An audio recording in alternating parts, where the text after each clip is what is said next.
You wake up. For just a moment, it's all there. A vivid world full of people, places, feelings. Maybe something strange happened. Maybe someone you haven't thought about in years showed up. Maybe you were somewhere completely impossible and it felt completely real. And then, it's gone. You try to hold on to it. You reach for the details the way you'd reach for something slipping off a table. And within minutes, sometimes within seconds, most of it has vanished. Like smoke. Like it was never there at all. This happens to almost everyone, almost every night. We dream for roughly 2 hours out of every 8 hours of sleep. That's years of dreaming over the course of a lifetime. And yet we remember almost none of it. Why? What is it about the sleeping brain that makes memories so hard to hold?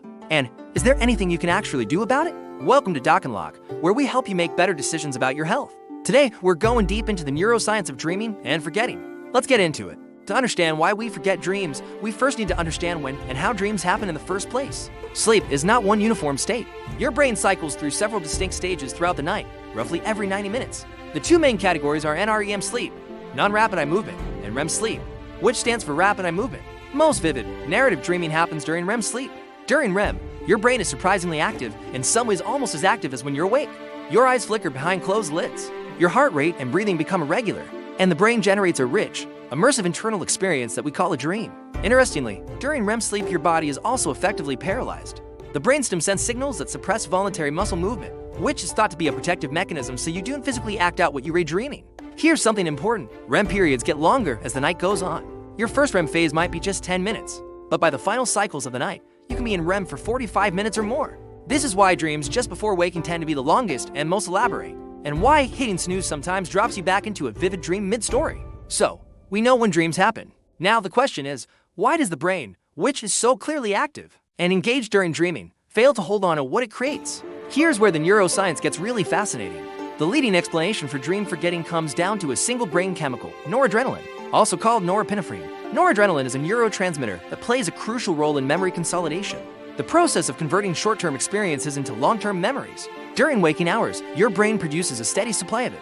It helps encode experiences, sharpen attention, and lock memories into long-term storage. During REM sleep, something remarkable happens. Noradrenaline production shuts down almost completely.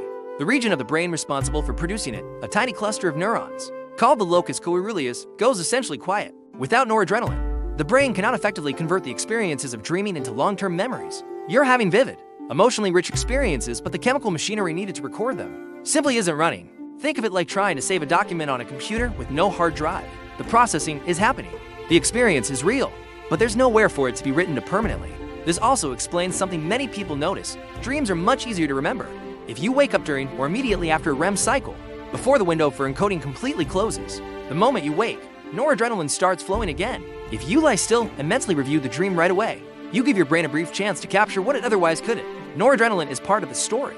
But there's another key player, the hippocampus. The hippocampus is the brain's primary memory consolidation center. It has the structure that takes new experiences and organizes them into lasting memories, essentially acting as a gatekeeper between what you experience and what you remember. During waking life, the hippocampus is highly active, but during REM sleep, its activity changes significantly. Research using brain imaging has shown that while the emotional and visual parts of the brain, the amygdala and visual cortex, are very active during REM, the hippocampus is operating in a more limited way. Some researchers suggest this is actually intentional. One prominent theory, developed by neuroscientist Matthew Walker and others, is that during REM sleep the hippocampus deliberately steps back, not because of a failure, but because REM sleep serves a different purpose than memory encoding.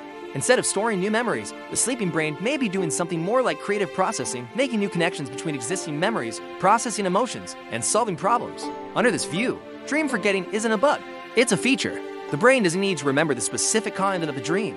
It just needs to do the processing work that the dream facilitates. The dream is the process, not the product. It has a striking idea. We forget our dreams precisely because the brain never intended for us to remember them. There's a third force working against dream memory, and it's one we create ourselves: interference. Memory researchers have long known that new information interferes with the consolidation of recent memories. The moment you wake up, your brain is immediately flooded with new input: light, sound, the feeling of your body, the pull of conscious thought. If you immediately check your phone, turn on the TV, or start planning your day, all of that new information rushes in and essentially overwrites the fragile, unencoded traces of your dream. Dream memories are uniquely vulnerable to this because they were never properly encoded to begin with due to the noradrenaline deficit. They exist only as fragile, temporary traces in short-term memory. They're like writing in wet sand. Any wave that comes in, any new input, wipes them out. This is why the first few minutes after waking are so critical for dream recall.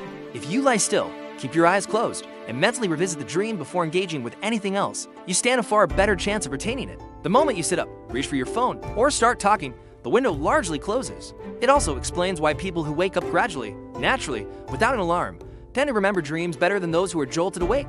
A gentle, gradual waking gives the brain a brief transitional window where dream memories can begin to solidify before being overwhelmed. If you've ever met someone who seems to remember their dreams in vivid detail every single morning, while you can barely remember a fragment, you might wonder, is there something different about their brain? The answer appears to be yes, at least in part. Research has found that people who frequently recall their dreams tend to have more activity in a brain region called the temporoparietal junction, an area involved in attention and the ability to focus on internal states.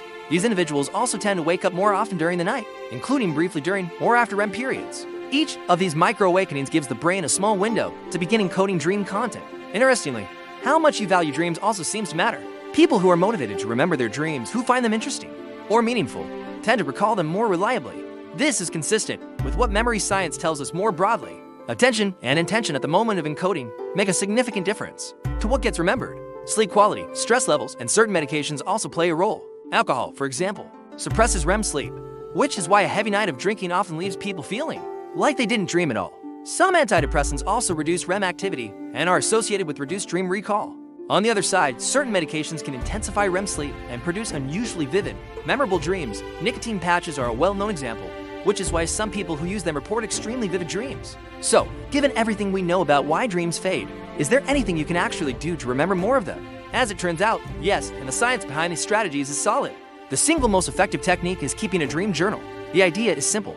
Keep a notebook or your phone beside your bed, and the moment you wake up, before doing anything else, write down everything you can remember, even fragments, even just a feeling or a color. The act of writing reinforces whatever fragile trace exists and begins to build a stronger habit of recall over time. Many people who start dream journals report a significant improvement in recall. Within just a few weeks, the brain appears to respond to the signal that dream content is worth retaining. Setting an intention before sleep also helps. Simply telling yourself, "I want to remember my dreams tonight," activates a mild attentional priming effect. Your brain is slightly more oriented toward noticing and encoding dream content when it knows you're interested. Waking naturally, without an alarm, is another significant factor. If your schedule allows it, letting yourself wake up gradually rather than being jolted awake can meaningfully improve recall. Some people set a gentler, gradual alarm sound for this reason. Finally, staying still when you first wake up, resisting the urge to immediately roll over or reach for your phone preserves the fragile window in which dream traces can begin to solidify. Even 60 seconds of stillness and mental review can make a noticeable difference. So, here's the big picture. You forget your dreams so quickly because your sleeping brain was never fully set up to remember them. Noradrenaline, the chemical essential for memory encoding, is switched off during REM sleep. The hippocampus, your memory gatekeeper, is operating in a reduced capacity, and the moment you wake up, a flood of new information erases whatever fragile trace remains. It's not a failure of your brain. In many ways, it's your brain doing exactly what it evolved to do, using the dream state for processing, creativity, emotional regulation, rather than for building a detailed archive of nightly experiences. But if you do want to hold on to more of your dream life, the tools are simple.